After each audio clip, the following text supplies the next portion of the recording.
Konten media merupakan berbagai segala bentuk konten atau isi dalam sebuah media di dunia teknologi yang ada pada saat ini, seperti blog, wiki, forum diskusi, chatting, tweet, podcasting, pin, gambar digital, video, file audio, iklan, hingga berbagai bentuk konten media lainnya yang terbentuk melalui buatan dari para pengguna sistem atau layanan online yang seringkali dilakukan lewat sebuah situs media sosial. Tren utama dalam konsumsi media dan konten online termasuk sebagai berikut. Pertama, rata-rata orang dewasa Amerika menghabiskan sekitar 4.500 jam per mengkonsumsi berbagai media tahun. Yang paling jam dihabiskan menonton televisi, diikuti dengan menggunakan internet dan mendengarkan radio.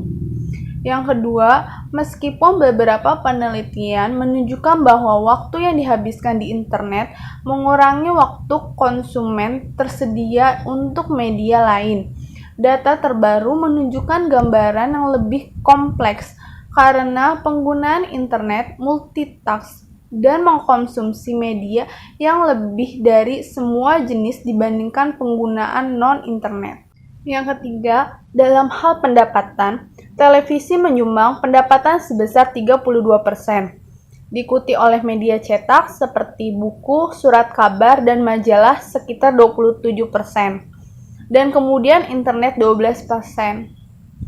Keempat, tiga model pendapatan utama untuk pengiriman konten digital adalah langganan, a la carte, dan model iklan didukung. Kelima, surat kabar online, radio digital, game mobile, dan TV online adalah atas 4 kategori konten online. Yang keenam, area konten yang tercepat tumbuh dibayar oleh video.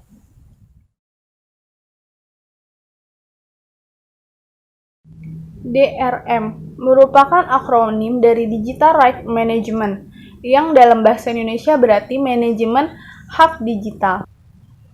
DRM merupakan sebuah sistem yang memiliki tugas untuk mengontrol akses yang digunakan oleh produsen atau pemegang hak cipta agar dapat membatasi penggunaan media digital atau perangkat digital.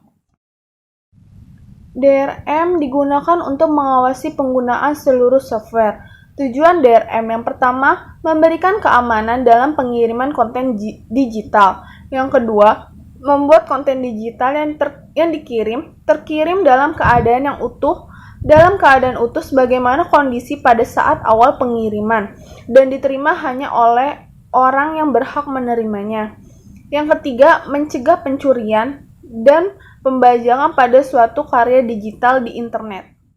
Istilah dalam DRM. Di dalam DRM ada beberapa istilah, diantaranya adalah pertama, DRM konten. DRM konten merupakan konten yang telah ditransformasikan menjadi sebuah konten digital sesuai dengan spesifikasi yang digunakan dalam DRM. Yang kedua ada rights. Rights merupakan hak penggunaan sebuah DRM konten. Rights dapat membatasi penggunaan konten dalam beberapa aspek, seperti lama waktu penggunaan dan jumlah penggunaan. Instansi dari rights dinamakan rights object. Yang ketiga, DRM agent. DRM agent adalah perangkat, boleh jadi berbentuk hardware atau software, yang biasanya berfungsi untuk menggunakan DRM konten berserta rights yang memiliki keselarasan.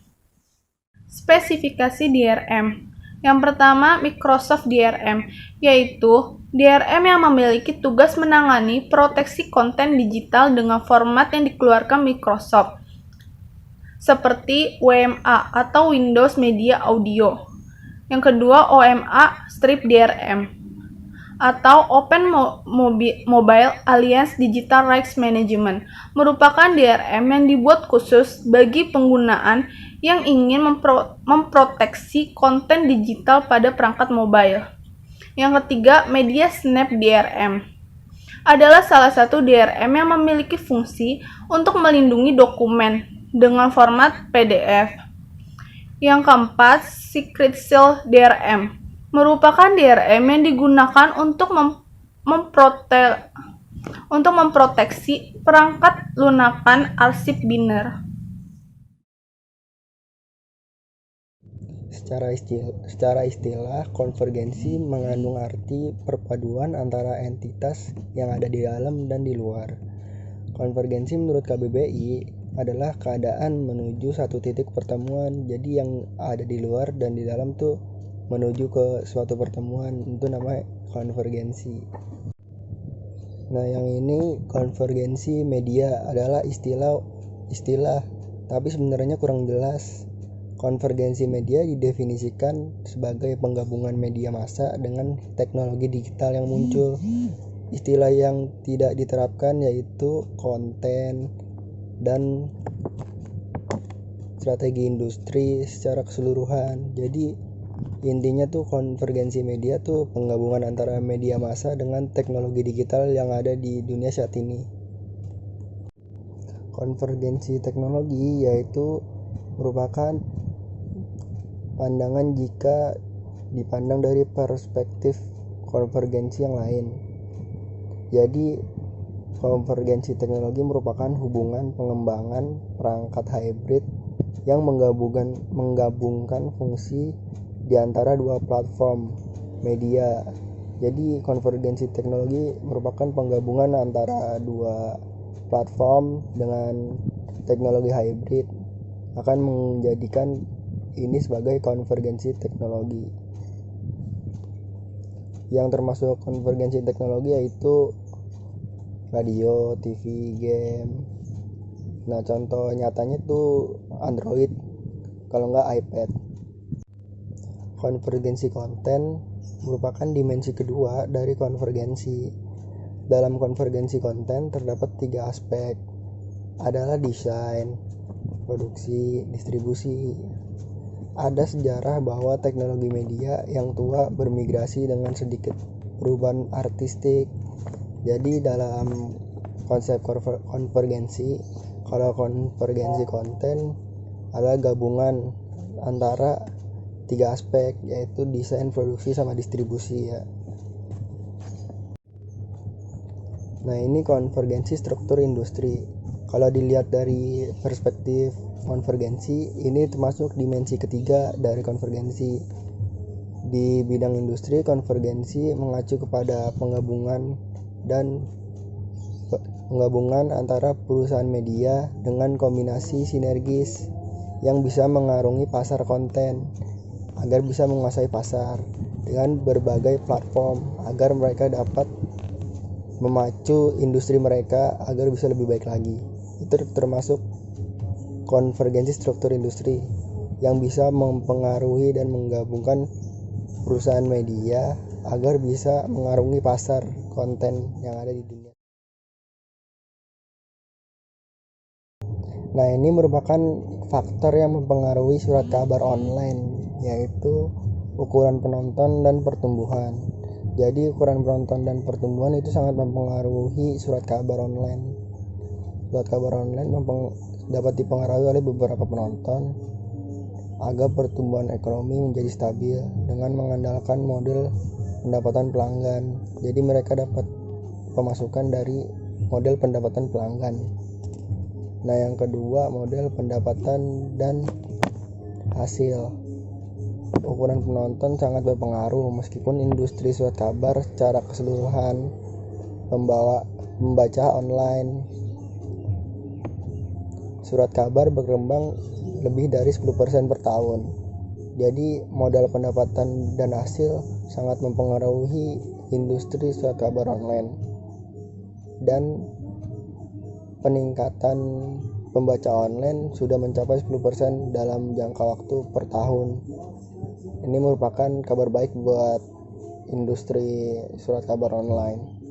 Berikut merupakan faktor yang mempengaruhi e-book dan buku secara online. Penerbitan meliputi 1. Ukuran penonton dan pertumbuhan. Yang tadi saya jelaskan, ukuran penonton dan pertumbuhan sangat mempengaruhi industri e-book dan penerbitan. Kalau terjadi peningkatan atau antusiasme penonton dapat mempengaruhi pertumbuhan ekonomi dalam industri tersebut. Yang kedua, tantangan. Di zaman sekarang ini kan membaca e-book dan surat kabar online semakin menurun. Itu merupakan tantangan di industri tersebut. Jadi kalau ingin memulai di industri tersebut banyak tantangannya. Terus yang ketiga, bersaing model bisnis. Jadi saingannya itu banyak. Jadi kita harus bagus-bagusan model bisnis. Sebaik mungkin kita harus bikin model bisnis yang terbaik biar bisa mendapatkan pelanggan. Yang keempat, konvergensi, jangan dilupain. Konvergensi itu penggabungan antara dua faktor yang bisa jadiin satu. Jadi itu merupakan faktor yang mempengaruhi e-book. Yang kelima, penonton secara online dan pertumbuhan. Kita lihat dulu nih, kalau udah ditaruh di online antusiasme penonton bagus, ya kita langsung publish biar bisa meningkatkan pertumbuhan ekonomi di industri tersebut. Yang keenam, ada agregasi majalah. Agregasi majalah tuh penggabungan majalah-majalah yang udah kepisah jadi satu. Jadi bisa menarik minat pembaca agar bisa membaca majalah-majalah yang udah kepisah-pisah. Faktor-faktor kunci yang mempengaruhi industri hiburan online. Dalam faktor-faktor tersebut, industri hiburan online memiliki 5 pemeran utama, yaitu TV, film, musik, video game, sama radio.